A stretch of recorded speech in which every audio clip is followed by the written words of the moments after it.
বিজ্ঞান বলে আমাদের বেঁচে থাকার জন্য জলের প্রয়োজন। আর প্রভু যিশু বলছেন যোহন 4:14 আমি যে জল দেব তা যে পান করবে তার আর কখনো পিপাসা পাবে না। বিজ্ঞান বলে আমাদের বেঁচে থাকার জন্য খাবারের প্রয়োজন।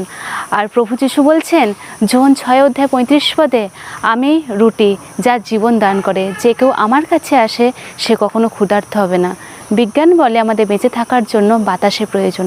প্রেরিত 17:25 প্রভু যিশু বলছেন মানুষের সাহায্যে তার প্রয়োজন নেই এবং সকল কিছু জীবন এবং শ্বাস সকল কিছু যা কিছু প্রয়োজন তিনি দান করছেন। এবং বিজ্ঞান বলে আমাদের বেঁচে থাকার জন্য আলোর প্রয়োজন। এবং যোহন 8:12 প্রভু যিশু বলছেন আমি জগতের আলো, যে কেউ আমার অনুসারী হয় সে কখনো অন্ধকারে থাকবে না। আমাদের শারীরিকভাবে বেঁচে থাকার জন্য যেরকম জল, খাবার, বাতাস এবং আলোর প্রয়োজন, সেরকমভাবে আত্মিকভাবে বেঁচে থাকার জন্য আমাদের প্রভু যিশু